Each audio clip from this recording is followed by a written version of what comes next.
أعوذ بالله من الشيطان الرجيم. بسم الله الرحمن الرحيم. قل هل يستوي الذين يعلمون والذين لا يعلمون؟ آئیے ہماری چینل میں آپ سبھی کا خیر مقدم ہے۔ الحمد للہ وکفا وسلام علی عبادہ الذین اصطفى اما بعد اعوذ باللہ من الشیطان الرجیم بسم اللہ الرحمن الرحیم یا ایہا الذین آمنوا اجتنبوا کثیرا من الظن ان بعض الظن اثم ولا تجسسوا ولا يغتب بعضكم بعضا أيحب أحدكم أن يأكل لحم أخيه ميتا فكرهتموه واتقوا الله إن الله تواب رحيم۔ جو آیت کریمہ تلاوت کی گئی اس میں اللہ جل جلالہ و عم نوالہ نے تین اہم ہدایات ارشاد فرمائی ہے۔ پہلی ہدایت یہ ہے کہ اے ایمان والو، تم بدظنی اور بدگمانی سے اپنے آپ کو بچاؤ، اس لیے کہ بعض بدگمانیاں یہ گناہ ہوتی ہے۔ گزشتہ مجلس میں اس کے متعلق تفصیلات عرض کی گئی تھی اور یہ بتایا گیا تھا کہ یہ بدگمانی والا گناہ آپسی معاشرت کو کس طرح برباد کر دیتا ہے۔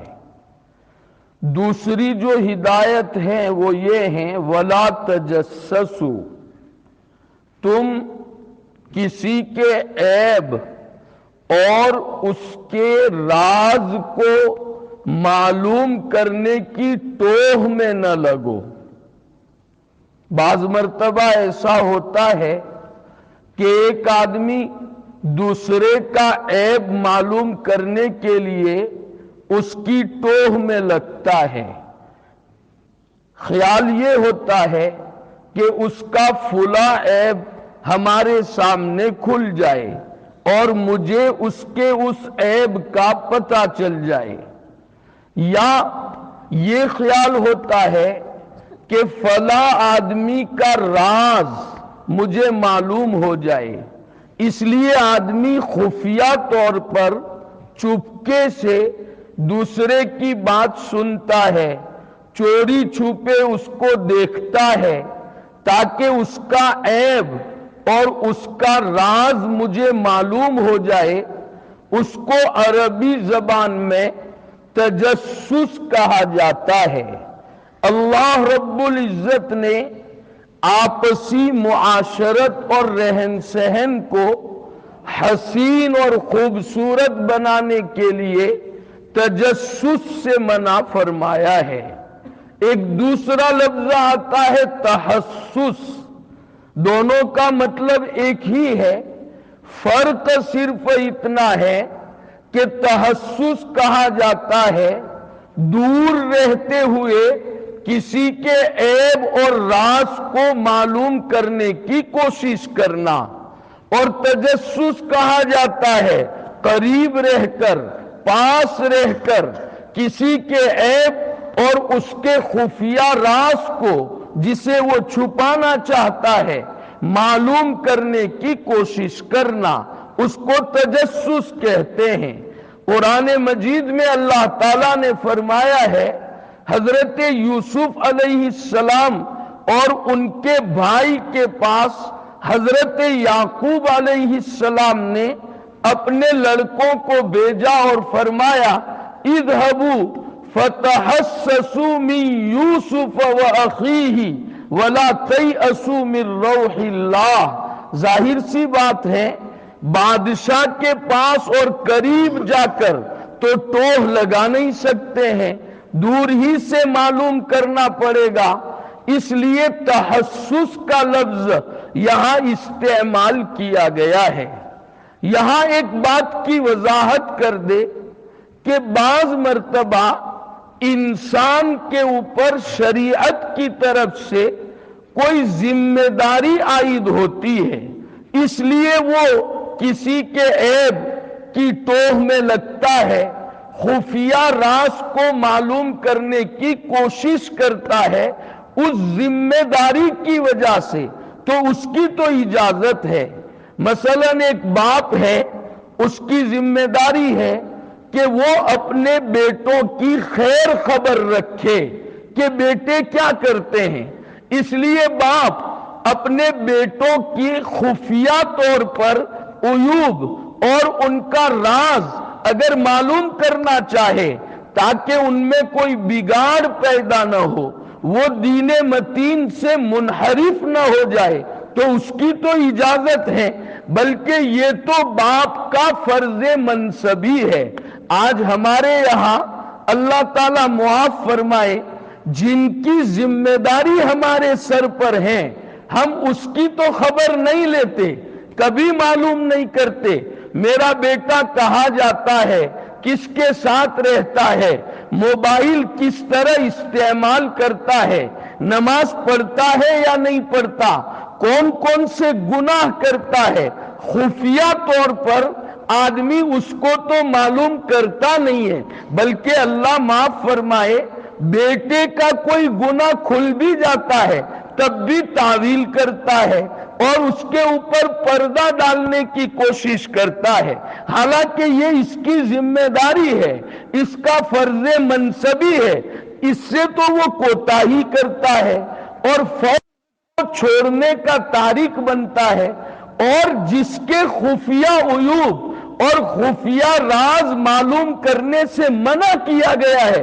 اس کے پیچھے لگا رہتا ہے کہ فلاں آدمی میں کیا عیب ہے اور اس کی راز کی باتیں کیا ہے، اس کے معلوم کرنے کے چکر میں اپنا وقت بھی ضائع کرتا ہے، اپنا دل بھی گناہ کی وجہ سے خراب کرتا ہے، دلی اطمینان اور سکون سے وہ محروم ہو جاتا ہے، گناہ کے ارتکاب کی وجہ سے اللہ کی لعنت اس کے اوپر برستی ہے۔ اسی طرح کوئی مصلح اور مربی ہے، کوئی استاد ہے، وہ اپنے مرید اور اپنے شاگرد کی خفیہ طور پر خبر رکھنا چاہے، تجسس کرنا چاہے تو وہ کر سکتا ہے، اس لیے کہ اس کی اپنی ذمہ داری ہے کہ ان کے اوپر نظر رکھے کہ وہ کیا کرتے ہیں، ان میں کوئی قابل اصلاح بات تو نہیں ہے، تو یہ تو فرض ہے۔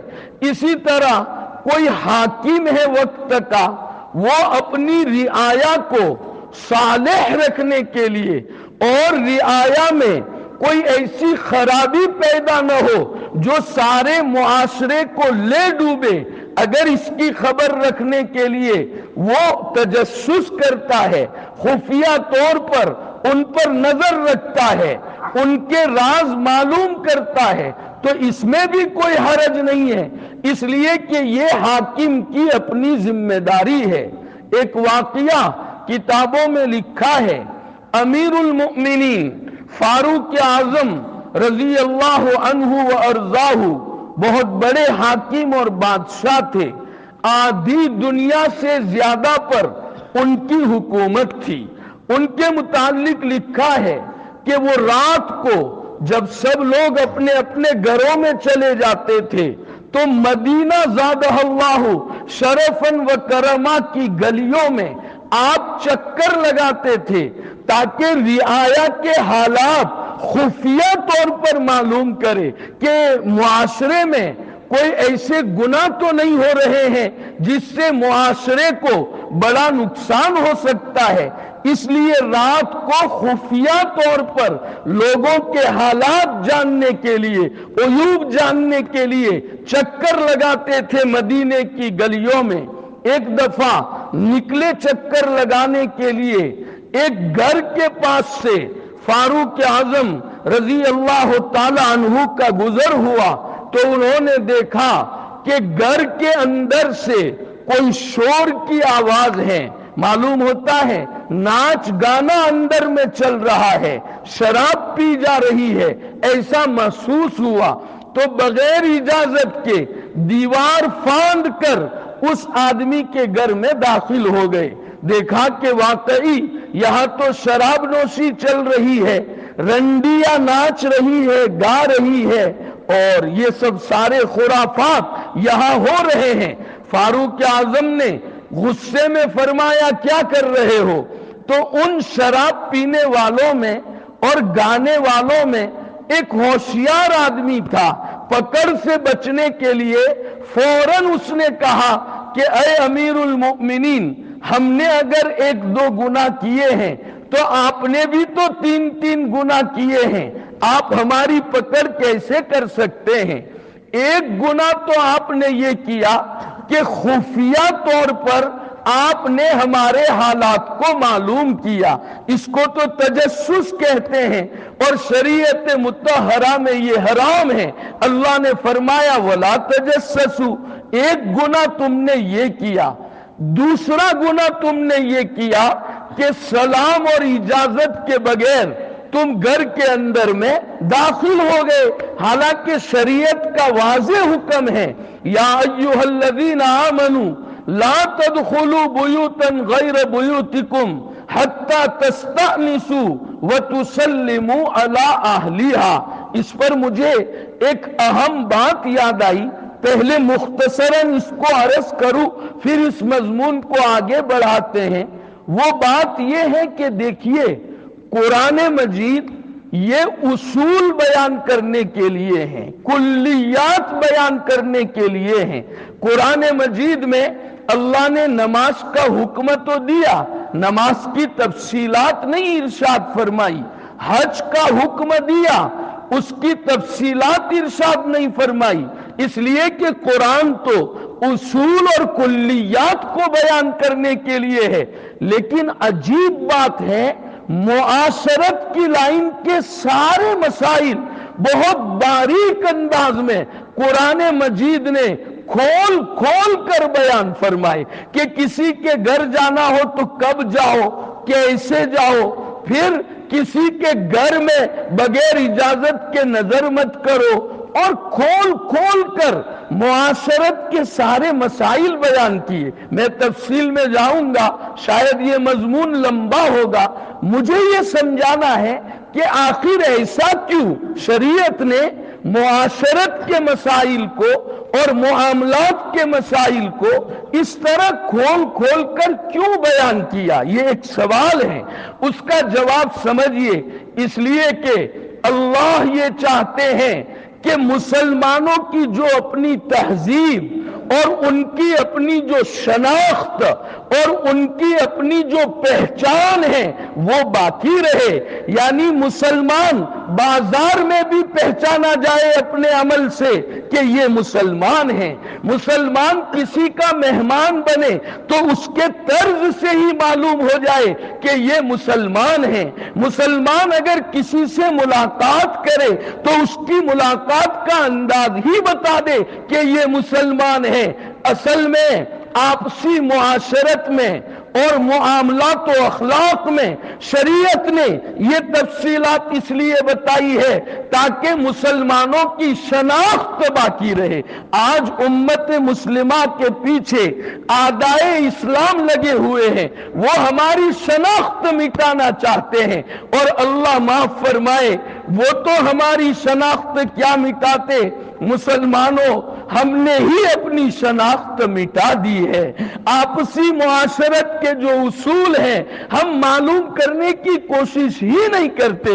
اب یہ ایک تفصیلی مضمون ہے، میں انشاءاللہ بتاتا رہوں گا۔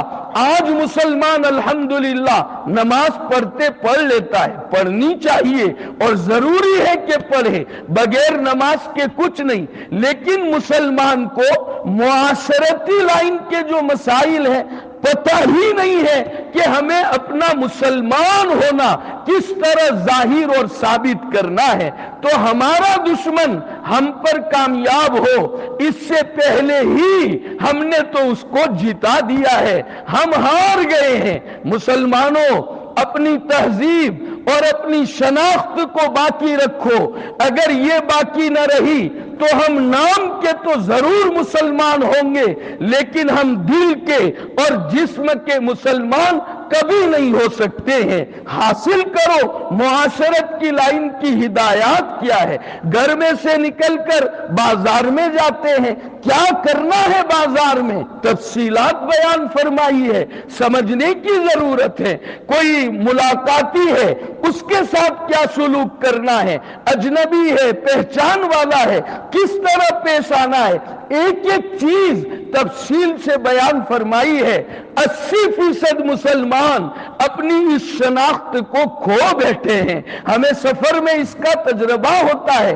ہمارے پاس ایک مسلمان بیٹھا ہوا، پتہ نہیں چلتا کہ یہ مسلمان ہے، سلام بھی کیسے کرے، چونکہ ملی شناخت سلام کرنے کے لیے ضروری ہے۔ ہم غیر مسلم کو اسلامی سلام نہیں کر سکتے، یہ شریعت کا مسئلہ ہے، لیکن پتہ ہی نہیں چلتا۔ میں ابھی 2 ہفتہ پہلے جے پور جا رہا تھا، ٹرین میں میرا سفر تھا، میں جس کوچ میں تھا وہاں سب کے سب مسلمان تھے، لیکن عورتوں کا لباس دیکھو، اللہ کی پناہ، نیم برہنہ عورتیں، اور مسلمان کوئی شناخت ہی نہیں ہے کہ یہ مسلمان ہیں۔ بہرحال مجھے نماز پڑھنی تھی تو میں نے تھوڑا تکلف کے ساتھ نماز پڑھی کہ ان لوگوں کو تکلیف نہ ہو، یہ غیر مسلم ہیں، ان کو تکلیف ہو جائے گی۔ میں نے بہت احتیاط سے اپنا کام کیا، نمازیں وغیرہ پڑھی، مجھے کچھ نہ پتا چلا۔ شام کو 2-4 گھنٹے کے بعد کسی کا فون آیا تو وہ عورت کہہ رہی ہے السلام علیکم، تب مجھے پتا چلتا ہے کہ یہ مسلمان ہے۔ امت مسلمہ کہاں چلی گئی؟ پھر میں نے ایک بھائی کو بلایا، میں نے کہا بھائی ادھر آئیے، کیا نام ہے آپ کا؟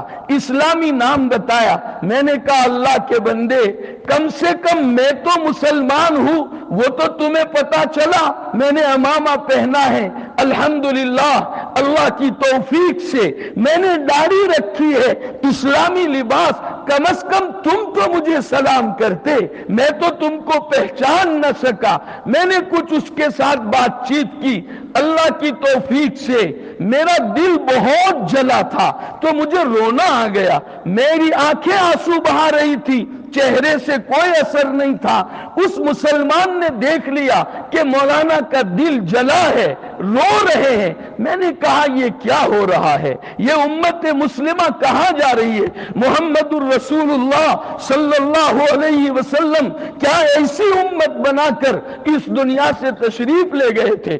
آج میرے آقا علیہ السلام کو ہمارے اعمال پہنچتے ہوں گے، کتنا دکھ ہوتا ہوگا، لیکن مسلمانوں ہمیں تو کوئی احساس نہیں۔ اللہ کے واسطے احساس پیدا کرو، ایمانی حمیت پیدا کرو، اپنی شناخت باقی رکھنے کے لیے جو اصول قرآن کریم اور سنن رسول سے ثابت ہیں ان کو اپنانے کا اہتمام کرو، انشاءاللہ عزت ہمارے لیے ہے، غلبہ نصرت ہمارے لیے ہے۔ اللہ نے یہ دنیا کلمے والے ہی کے لیے بنائی ہے۔ تو بہرحال وہ کہنے لگا دوسرا گناہ آپ نے یہ کیا کہ بغیر سلام کے آپ اندر داخل ہو گئے، اور تیسرا گناہ یہ کیا کہ آپ ہم سے بدظن ہو گئے، باہر بیٹھے بیٹھے بدگمانی کی کہ اندر کوئی گناہ ہو رہا ہے۔ تو 3 گناہ آپ نے کیے اور ہماری گرفت کرتے ہیں۔ فاروق اعظم رضی اللہ تعالی عنہ نے اس وقت کچھ نہیں فرمایا، فرمانے لگے اگر ابھی میں کچھ کہوں گا تو یہ میرا دفاع ہو جائے گا، میری بات اللہ کے لیے نہیں ہوگی۔ دیکھیے صحابہ کرام رضوان اللہ علیہ مجمعین کا اخلاص دیکھیے، فرمایا اگر کچھ ابھی کہتا ہوں تو یہ تو اس نے مجھ پر جو الزام لگائے گویا میں اس کا دفاع کرتا ہوں، نہیں کہا کچھ بھی۔ یہ صحابہ کا اخلاص تھا۔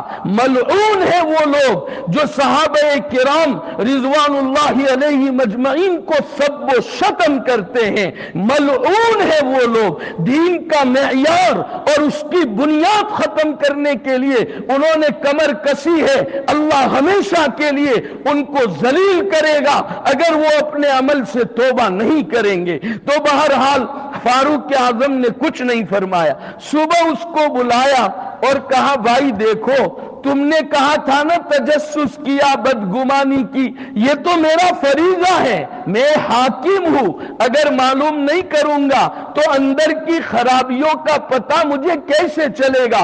اور مدینہ یہ تو مرکز ہے دین کا، اگر یہاں خرابیاں ہوئی تو پھر یہ رعایا خرابیوں سے بچ کیسے سکے گی؟ معلوم ہوا مرکزیت کو تو گناہوں سے خوب پاک رکھنا چاہیے، یہ ضروری ہے۔ مرکزیت میں بگاڑ ہوتا ہے تو ساری رعایا میں وہ بگاڑ پھیل جاتا ہے۔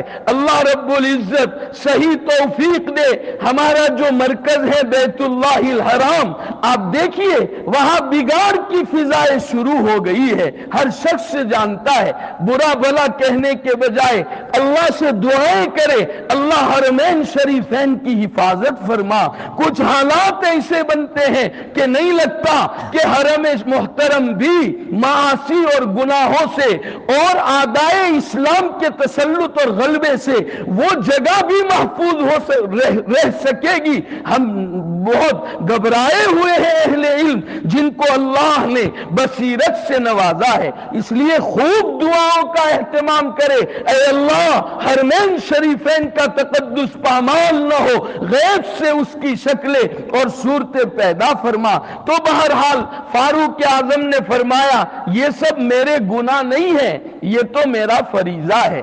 اسی طرح مجھے ایسا ہے کہ یہ جو مولانا ہے یہ مجھے نقصان پہنچانے کی تدبیریں بنا رہے ہیں یا کسی دوسرے مسلمان کو نقصان پہنچانے کا احتمال ہے، تو اب میں نے خفیہ طور پر ان کی تدبیر اور ان کے ارادے کو اگر معلوم کیا تاکہ میں ان کے نقصان سے محفوظ رہوں یا دوسرا مسلمان ان کے نقصان سے محفوظ رہے، تو شریعت نے اس کی بھی گنجائش دی ہے۔ لیکن ہمارے معاشرے میں تو ہوتا کیا ہے، نہ باپ ہے، نہ مربی ہے، نہ استاد ہے، نہ حاکم ہے، نہ کسی کے ضرر کا اندیشہ ہے، کچھ نہیں ہے، بلا وجہ آدمی لوگوں کے عیوب اور راز کو معلوم کرنے کی ذمہ داری اپنے سر کے اوپر لے لیتا ہے۔ بس اس کو ہمیشہ یہی خیال رہتا ہے فلاں دو آدمی جو بات کر رہے تھے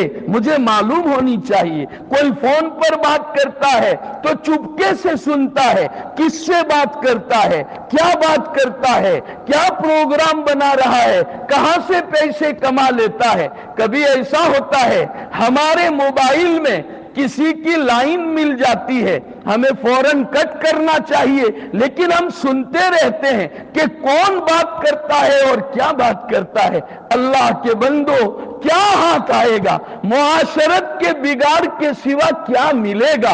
اور بعض لوگوں کو اگر میرے یہاں ماسٹر صاحب آ گئے مثلاً عصر کی نماز کے بعد، اب اس کو پیٹ میں دکھتا ہے کہ یہ ماسٹر صاحب شیخ صاحب کے پاس کیوں آئے ہوں گے، کیا بات ہو، اب اس کے چکر میں رہتا ہے 10 دن یہی خیال کہ کس سے معلوم کروں یہ صاحب میرے گھر کیوں آئے تھے۔ ارے میرے بھائی اس سے تجھے کیا ملے گا؟ گناہوں کے علاوہ تیرے ہاتھ کچھ نہیں آئے گا۔ ایک تو تجسس کا گناہ ہوا کہ تو نے بلا وجہ کسی کا راز اور عیب معلوم کرنے کی کوشش کی، اب کیا ہوگا معلوم؟ اس کے بعد تو اس کی غیبت کرے گا، اس پر بہتان لگائے گا، اس سے بدگمان ہوگا، یہ سارے گناہ تجسس کی وجہ سے لازم آئے۔ مسلمان کو تو بان ہی نہیں ہے میں کتنے بڑے بڑے گناہ کر کے میں اپنے اللہ کو ناراض کرتا ہوں۔ ہمارے اکابر کے واقعات پڑھے، انہوں نے کہاں تک اہتمام کیا؟ یہاں تک کیا کہ اگر دو آدمی ایسی زبان میں بات کر رہے ہیں جو یہ نہیں، جن کے متعلق وہ دو آدمی یہ سمجھتے ہیں کہ یہ تیسرا ہماری زبان کو نہیں سمجھتا، یہ کہہ کر وہ خفیہ بات کرتے ہیں، حالانکہ یہ اس کی زبان سمجھتا ہے، تو ہمارے اکابر نے کہہ دیا بھائی تم انگریزی میں بات کرتے ہو یہ سمجھ کر کہ میں نہیں سمجھتا، میں تو سمجھ رہا ہوں، تمہارا راز میرے سامنے کھل جائے گا، خفیہ بات کرنی ہو تو میں چلا جاؤں۔ یہاں تک رعایت کی حضرت خواجہ عزیز الحسن مجذوب رحمت اللہ علیہ کلکٹر تھے، بہت بڑا عہدہ اور سرکاری آفیسر تھے، لیکن حضرت والا تھانوی نور اللہ مرقدہ کی جب صحبت میں رہے تو کیسا رنگ چڑھا کہ ایسے معلوم ہوتا تھا گویا کسی مدرسے کے طالب علم ہیں یا کسی مسجد کے امام ہیں، سراپا لباس اسلامی، بہترین قسم کی ٹوپی، داڑھی اور اپنا ازار نصف پنڈلی تک، کوئی پہچان نہیں سکتا تھا کہ یہ اتنا بڑا کلکٹر اور انگریزی دا ہے۔ ایک مرتبہ ریل میں سفر کر رہے تھے، دو آدمی جو اردو جانتے تھے، اب تک اردو ہی بول رہے تھے، لیکن ان کو کچھ خفیہ بات کرنے کی جب باری آئی تو انہوں نے انگریزی بولنا شروع کر دیا۔ خواجہ صاحب سمجھ گئے یہ خفیہ بات کرنا چاہتے ہیں اور ان کا گمان یہ ہے کہ میں انگریزی نہیں سمجھتا، تو فوراً فرمایا بھائی دیکھو میں انگریزی سمجھتا ہوں، تمہیں خفیہ بات کرنی ہو تو میں یہاں سے چلا جاؤں۔ دیکھیے ہمارے اکابر کا احتیاط، اصل میں ان کو اللہ کے سامنے پیشی کا ہمیشہ استحضار رہتا تھا، وہ ہماری طرح آزاد طبیعت نہیں تھے۔ مجھے ان کے متعلق یاد آیا، ایک مرتبہ پاکستان تشریف لے گئے، مفتی شفیع صاحب اور ان کے جو دوسرے رفقا اور دوست تھے وہ سب جمع ہوئے، ان کی محفل لگی۔ دوستوں کی محفل ہوتی ہے تو آپ جانتے ہیں کیسی مزیدار ہوتی ہے، آدمی ہر چیز بھول جاتا ہے۔ خواجہ صاحب ہنس رہے ہیں، باتیں کر رہے ہیں، سب مزاحیہ باتیں ہو رہی۔ 1 گھنٹے کے بعد خواجہ صاحب نے اپنے رفقا سے عجیب سوال کیا۔ خواجہ صاحب فرمانے لگے بھائی بتاؤ ہم میں سے کون ایسا ہے کہ جس کا دل اس 1 گھنٹے میں 1 سیکنڈ کے لیے بھی اللہ کی یاد سے غافل نہ ہوا ہو؟ یہ سوال سن کر سب سہم گئے، یار دوستوں کی محفل ہے اور 1 سیکنڈ کے لیے بھی اللہ کی یاد سے غفلت نہ ہو۔ خواجہ تو عجیب سوال کرتے ہیں، فرمانے لگے الحمدللہ عزیز الحسن ہیں، 1 سیکنڈ کے لیے بھی اس مجلس میں اللہ کی یاد سے غفلت نہیں ہوئی۔ جب یہ استحضار ہوتا ہے تو پھر آدمی ڈرتا ہے۔ حضرت مولانا رشید احمد گنگوہی نور اللہ مرقدہ کے متعلق بھی ایک واقعہ لکھا ہے کہ ایک مرتبہ سفر میں تھے، آنکھیں بند تھی، لیٹے ہوئے تھے، 2 آدمی چپکے باتیں کرنے لگے یہ سمجھ کر کہ یہ آدمی سو گیا ہے، حالانکہ حضرت سوئے نہیں تھے۔ فوراً حضرت نے فرمایا بھائی دیکھو میں بیدار ہوں، سویا ہوا نہیں ہوں، تم سویا ہوا سمجھ کر خفیہ بات کرو گے میں سن لوں گا، خیانت ہو جائے گی، میں چلا جاتا ہوں، تم اپنی بات کر لو پھر آتا ہوں۔ یہ احتیاط ہمارے اپنے اکابر کی زندگی میں تھا، کیا لگا رکھا ہے مسلمانوں ہم نے؟ ہماری اولاد بھی یہی سیکھتی ہے، ہم لوگوں کے خفیہ راز اور عیوب معلوم کرتے ہیں اور گھروں میں دسترخوان پر اس کا تذکرہ کرتے ہیں، بیوی سے کہتے ہیں آج تو فلاں کا عیب معلوم ہو گیا، راز معلوم ہو گیا، بچوں کو کہتے ہیں، سب سنتے ہیں۔ ہمارے بچے کیا تعلیم لیں گے ہم سے؟ مسلمانوں یہ کوئی تنقید کرنے کے لیے مسئلہ نہیں ہے، یہ ایک درد ہے میرے دل میں جو میں آپ کے سامنے رکھتا ہوں، اور الحمدللہ یہ دعائیں بھی کرتا ہوں، اللہ سب سے پہلے میری اصلاح فرما، اور میں اس بستی کا نمک کھاتا ہوں، ان بستی والوں کا مجھ پر احسان ہے کہ انہوں نے میرے لیے خدمت کا ایک موقع فراہم کیا ہے۔ اے اللہ، بستی کے ہر فرد کے دل میں تو شریعت کی محبت پیدا فرما دے، یہ ہمیشہ کی میری دعائیں۔ الحمدللہ اللہ کی توفیق سے میرے اکابر کی توجہ کے نتیجے میں میں احسان فراموش نہیں ہوں، یہاں کا پانی پیوں اور یہاں کے لوگوں کے لیے میرے دل میں درد نہ ہو، میری طبیعت کبھی اس کو برداشت نہیں کر سکتی ہے۔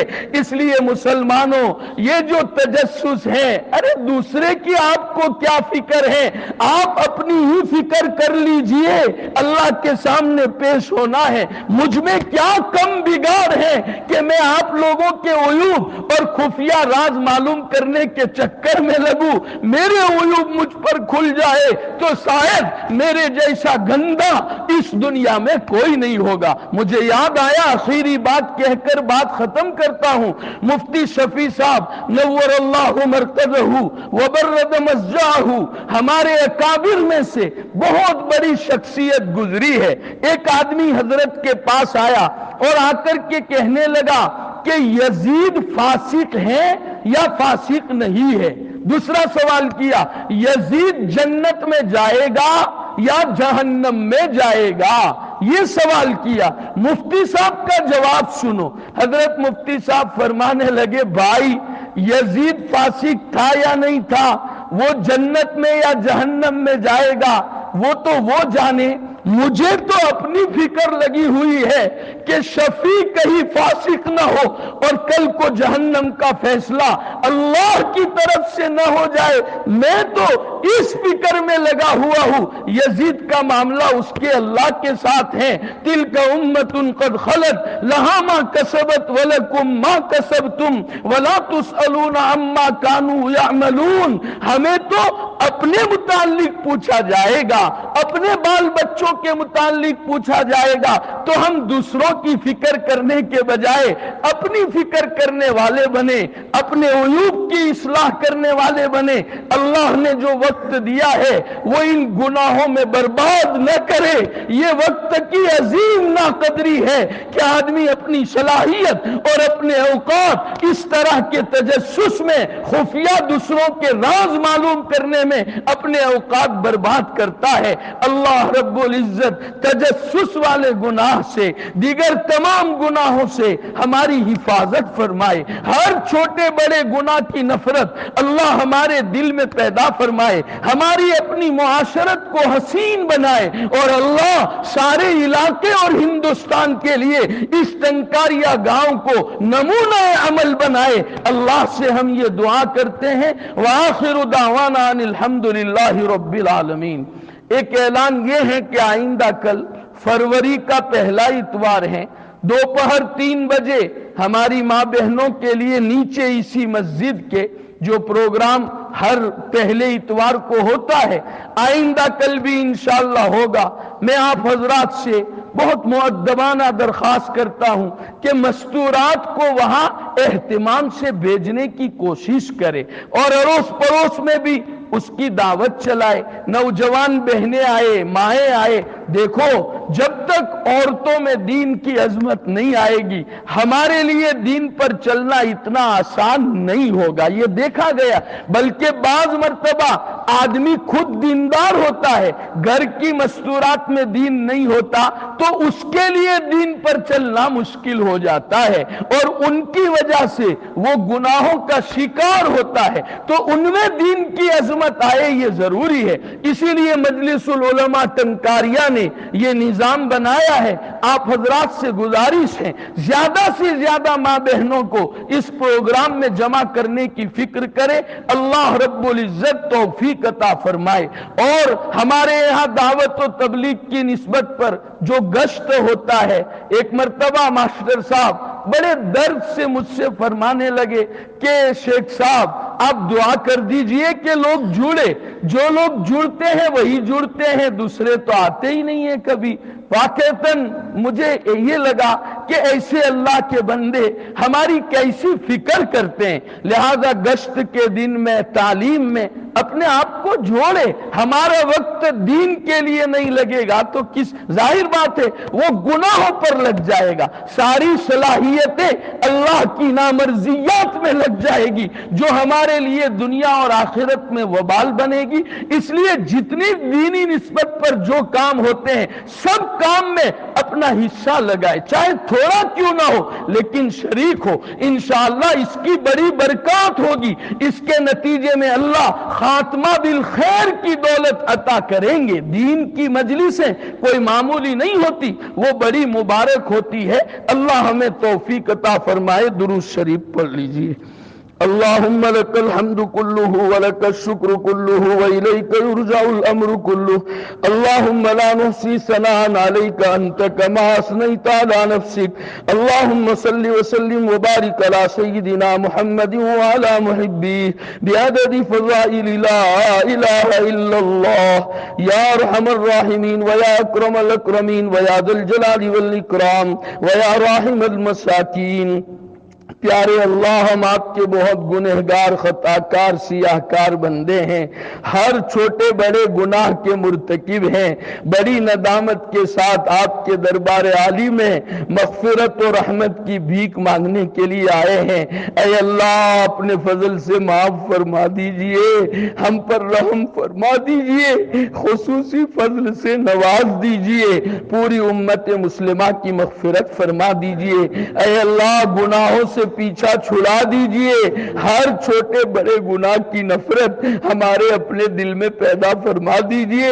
اے اللہ، ہماری معاشرت کو حسین بنا دیجئے، معاملات و اخلاق کو حسین بنا دیجئے۔ اے اللہ، عبادات کی پابندی کی توفیق عطا فرما دیجئے، عقائد حقہ کو ہمارے اپنے دلوں میں راسخ فرما دیجئے۔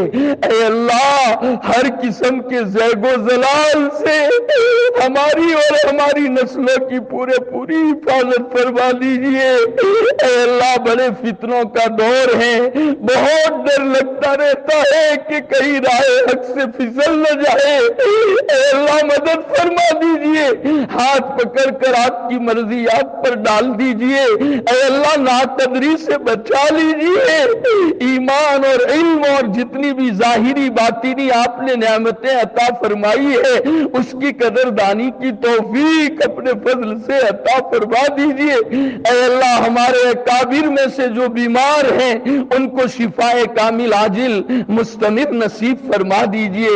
ہمارے مولانا اسماعیل صاحب بھوٹا، مولانا غلام محمد وستانوی، حضرت مفتی احمد صاحب خانپوری اور دیگر بہت سے اکابر اے اللہ بیمار چل رہے ہیں، اپنے فضل سے ان کو شفاء کامل عاجل مستمر عطا فرما دیجئے۔ ان کا سایہ عاطفت ہمارے سروں پر عافیت کے ساتھ تا دیر قائم و دائم فرما دیجئے۔ ہمیں ان سے استفادہ کی توفیق عطا فرما دیجئے۔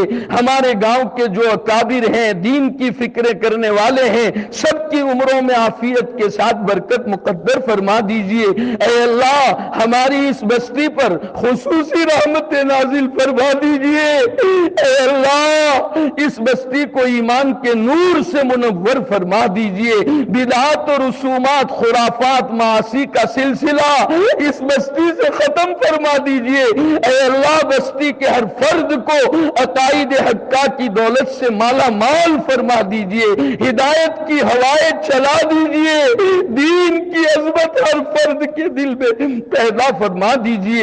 حضور اکرم علیہ السلام نے جتنی بھلائیاں مانگی ہے ہمیں اور پوری امت کو نصیب فرما دیجئے۔